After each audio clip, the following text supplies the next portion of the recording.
Swastiastu. Puji sareng Ibu Rani. Terima kasih atas kesediaan Ibu Rani sebagai selaku rekan sejawat yang diobservasi oleh Ibu. Juga Ibu kita sudah masuk ke pendampingan individu pada tahap dialog pasca observasi pembelajaran. Nah, di mana langkah-langkah dalam melakukan dialog pasca observasi pembelajaran ini, Ibu selaku JGP menyampaikan tujuan percakapan dan hasil analisis data observasi selama pembelajaran yang dilaksanakan oleh Ibu Rani. Kemudian yang kedua, melakukan percakapan umpan balik, di mana dalam percakapan umpan balik ini Ibu selaku JGP menemukan area pengembangan dan perbaikan diri yang hendak dilakukan kepada Ibu Rani.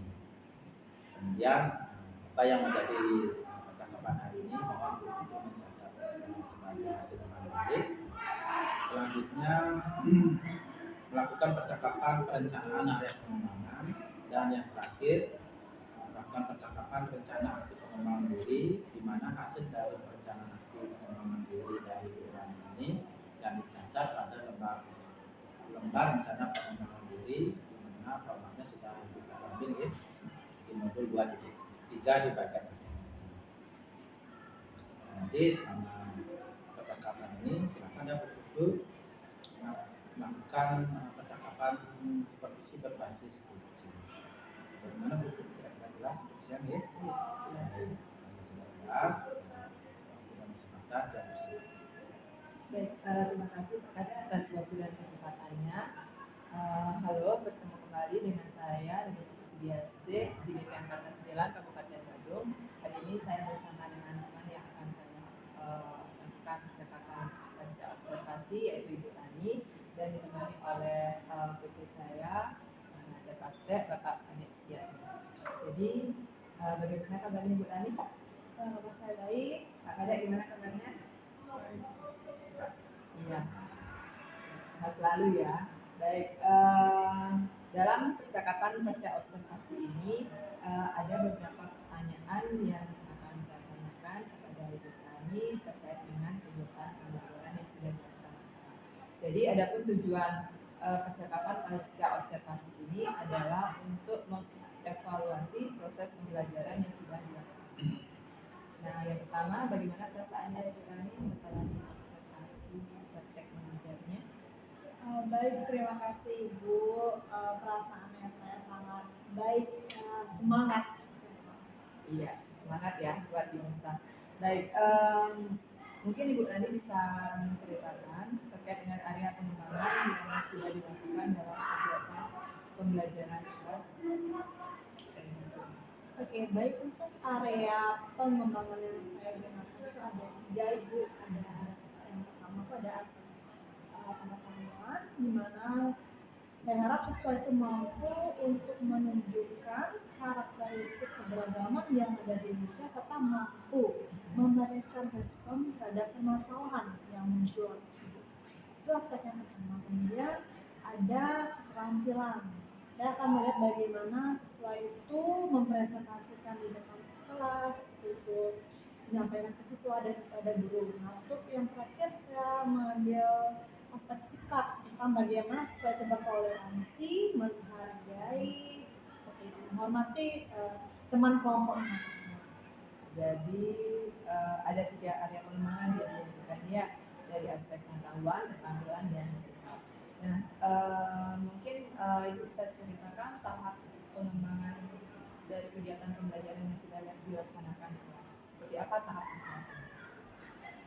Oke, tentang bagaimana tatapannya, pertama saya tentunya akan membuat modul ajar dulu. Sebelum kelas saya buat modul ajar karena kita kan sedang menggunakan kurikulum Merdeka ya, kan K13. Nah, di sini saya buat modul ajar terlebih dahulu, baru saya kelas, saya menyampaikan persepsi, menanyakan kabar dulu ya, persepsi, kemudian saya menjelaskan materi sedikit di sana, kemudian saya mengelompokkan siswa. Di sini saya menggunakan model pembelajaran problem based learning ya, itu. Baik, berarti itu tahapan kegiatan pembelajaran yang sudah dilaksanakan ya. Nah, Ibu kira-kira dari pembelajaran yang sudah dilaksanakan, apakah sudah sudah mencakup ada 3 area pengembangan yang disampaikan tadi. Dalam proses pembelajaran sudah Bu, tapi masih ada beberapa kendala yang saya alami. Salah satunya mungkin karena kondisi kelas itu posisinya sudah siang. Nah, jam siang biasanya orang pasti akan mengantuk. Ya, anak-anak ada beberapa saya lihat sudah mulai ngantuk. Ya, di satu berapa saya ngajarin itu 50 ya. Itu anak-anak ada yang ngantuk. Kemudian karena kita menggunakan model pembelajaran problem based learning, proyek masalah, lalu ada beberapa siswa yang memang suka berdiskusi dengan temannya, kemudian kritis. Ada juga siswa yang bisa dibilang menumpang, ya nunggu jawaban teman gitu modelnya ya, karena kelompok saya waktu itu saya berikan kelompok mereka gitu. Itu sih. Jadi itu beberapa anggaplah kendala yang Ibu Rani hadapi ya dalam kegiatan pembelajaran di kelas. Nah, dari kendala atau tantangan yang Ibu hadapi tadi itu apa kira-kira yang terpikir dari Ibu untuk memecahkan sebagai sebuah solusi dalam permasalahan yang Ibu hadapi?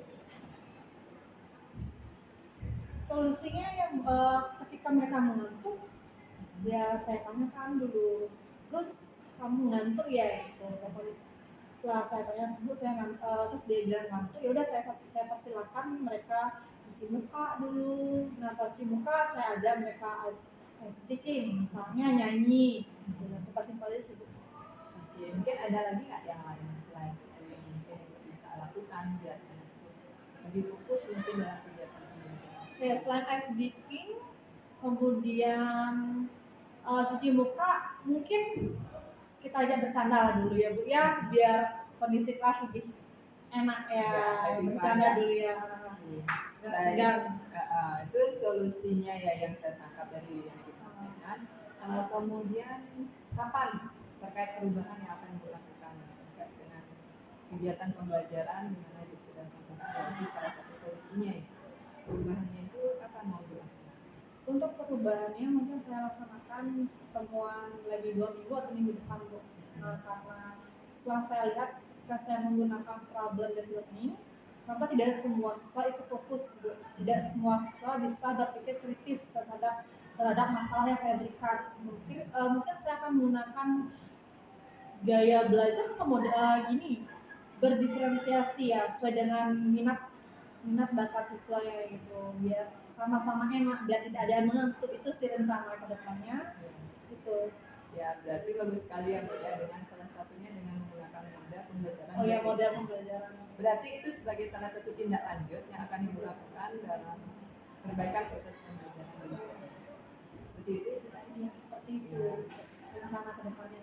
Baik, kalau sudah seperti itu, saya rasa sudah cukup ya apa yang disampaikan tadi. Dengan kendala yang Ibu hadapi, dengan sudah menemukan solusi untuk mengatasi permasalahan itu, saya rasa hal itu sebagai bagian yang bisa untuk diterapkan dalam pembelajaran.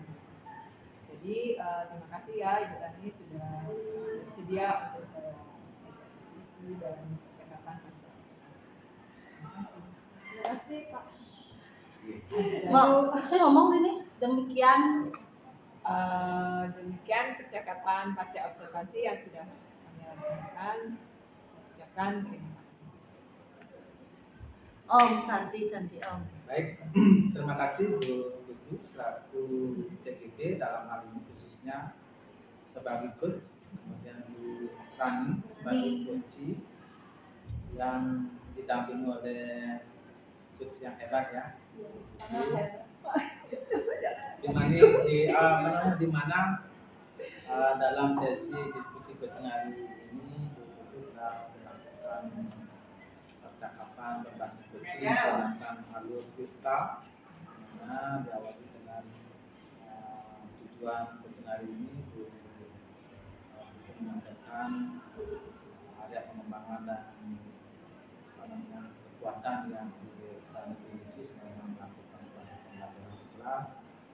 Dan tadi Bu Rani menyampaikan ada pengembangan adalah yang sikap, kemudian dilanjutkan oleh Bu Tuju untuk mengidentifikasi bagian kedua dari tujuan, yang kedua identifikasi untuk mengenali kekuatan yang ada pada siswa, pada yang saya tangkap di sini kekuatannya adalah ada siswa yang itu berdiskusi, kemudian proaktif ya dalam proses pembelajaran, kemudian di samping identifikasi kekuatan ada juga kendala pembelajaran. Siswa menyatu proaktif. Nah dari sini seorang pun juga memandu ya Bu Rani menemukan solusi dalam merencanakan dan itu rencana aksi. Di sini Bu Rani menyampaikan apa yang direncanakan ke depannya. Rani menyampaikan akan membuat modul pembelajaran berdiferensiasi dan menerapkan model pembelajaran problem solving. Harapannya model pembelajaran berdiferensiasi ini dapat mengatasi masalah-masalah yang ada di kelas sehingga memberikan siswa kesempatan lebih aktif. Kalau udah aktif pasti rasa ngantuk jadi bisa diukur. Kemudian yang menarik ini adalah melakukan ice breaking di sela-sela pembelajaran. Itu tampaknya sangat sulit. Kemudian yang terakhir itu di tahap tanggung jawab. Di sini Bu Rani menyampaikan dalam 2 minggu lagi ini mulai membuat modul atau merealisasikan modul yang baru. Jadi secara umum Bu itu selaku coach itu sudah melakukan diskusi percakapan berbasis kecil menggunakan modul kita dengan baik sehingga Bu Rani itu dapat menemukan solusi dari percakapan. Mungkin nanti ke depan selanjutnya Bu itu selaku coach itu bisa menemukan area pengembangan diri lebih spesifik sehingga kalau diferensiasi di bagian mana diferensiasi. Oke, secara umum yang sudah